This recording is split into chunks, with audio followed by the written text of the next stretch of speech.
Alors, je suis Gwen Merel, artiste plasticienne. Je viens de Rennes. J'ai fait les Beaux-Arts à Quimper, dont je suis sortie en 2011. Alors, je travaille essentiellement autour des questions de paysage. J'utilise plusieurs techniques textiles, principalement, et je fais aussi un peu de dessin. Je n'ai jamais fait de résidence, c'est la première. Je vis de mon travail artistique, mais aussi beaucoup des ateliers avec les enfants. J'ai quand même de temps en temps encore un petit job alimentaire à côté. Pour le Centre d'art de Pontmain, j'ai envoyé un dossier il y a plusieurs années, même je pense que j'ai envoyé plusieurs dossiers.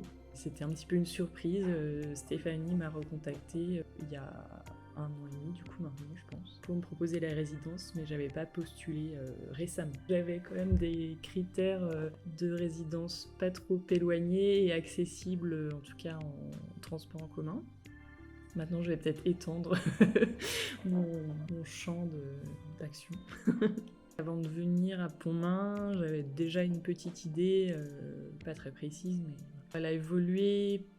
Déjà parce que quand je travaille, je pars de balades que je fais sur le territoire. Donc là, j'ai vraiment travaillé sur le territoire de Pontmain. J'ai créé mes œuvres à partir de paysages que j'ai rencontrés dans les environs du centre d'art. Et je voulais faire continuer cette technique-là que j'ai utilisée. Je voulais faire quelque chose de grand. Alors la technique utilisée, je sais jamais trop la nommer. J'appelle ça des bas-reliefs déjà, et c'est, on va dire, de l'incrustation de tissu dans des plaques de polystyrène.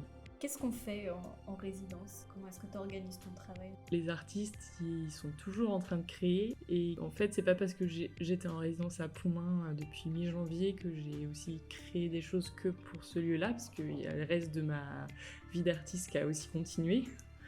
Donc c'est vrai que dans l'organisation du temps, il y a ça aussi qui compte. On peut pas être à 100% sur la création des pièces pour cette résidence-là, parce qu'il faut aussi qu'on pense aux projets qui sont déjà en cours ailleurs, et qu'on pense aux projets futurs qui sont déjà dans nos têtes ou pas d'ailleurs. Alors j'ai plutôt organisé mon travail sur toute la durée de la résidence. Mais j'ai passé les premières semaines à vraiment plutôt faire du dessin, me balader, prendre des photos. Ensuite j'ai choisi les images que je voulais représenter.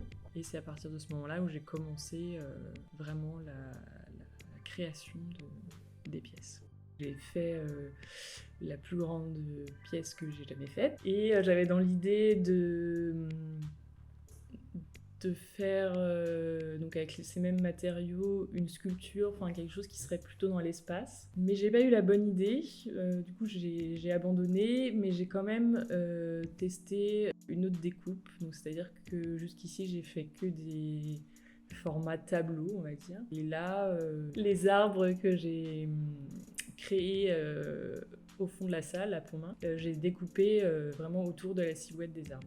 Pour revenir au temps de la résidence, il y a aussi quand même l'évolution des saisons, parce que je suis arrivée quand même en plein hiver. Il faisait vraiment pas beau, et donc tout était tout le temps gris, les arbres vraiment sans feuilles, etc. Et en fait, maintenant on est au printemps et on voit que le paysage a vachement évolué pendant ces 2 mois et demi, et même juste en regardant par la fenêtre du centre d'art, je le vois. Le territoire, donc le paysage t'a inspiré pour certaines de tes œuvres. Est-ce que ça t'a donné des idées pour l'après? J'ai pas utilisé tous les dessins que j'ai pu faire pour créer mes pièces textiles, donc certainement que je vais poursuivre avec ça. Puis j'ai aussi des photos que j'ai gardées en réserve. Tu travailles pas dans ton atelier, c'est dans un lieu nouveau, tu connais pas ou peu de personnes dans les alentours, et aussi t'es pas familière avec les espaces de création. Est-ce que ça t'a permis d'avoir vraiment le cerveau en constante ébullition, ou au contraire t'as eu de la difficulté à te mettre en route? Je pense que j'ai pas très bien vécu les premières semaines, parce que j'étais vraiment toute seule. et que effectivement je connais personne dans le village, etc.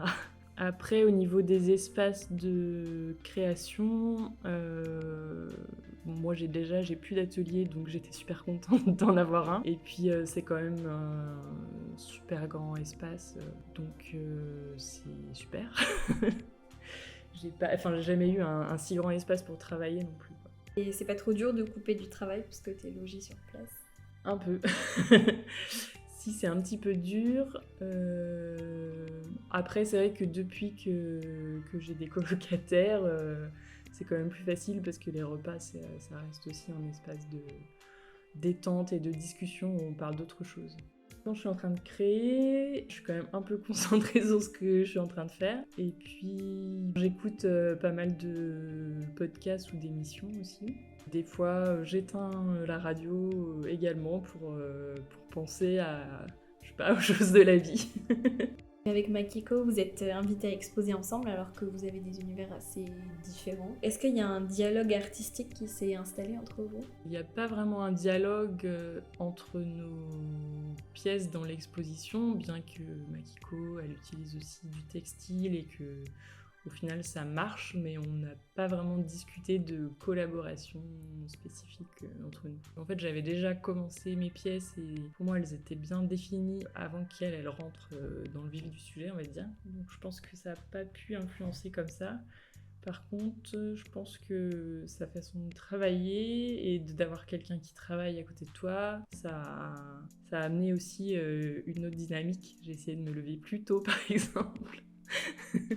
Au niveau de la scénographie, donc les œuvres, elles sont créées directement dans l'espace. Est-ce qu'elles sont créées pour l'espace? Tu les as faites exprès pour les dimensions de la salle?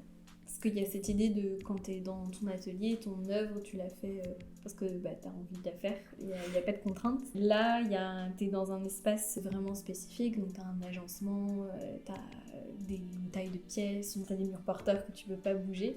Est-ce que ça a un impact sur ton travail?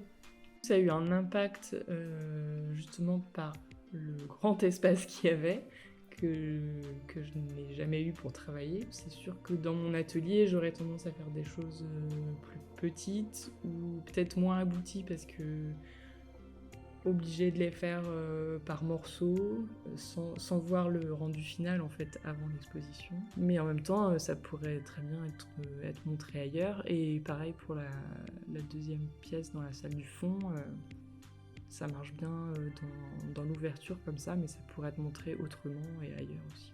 Pour une première résidence, c'était cool quand même.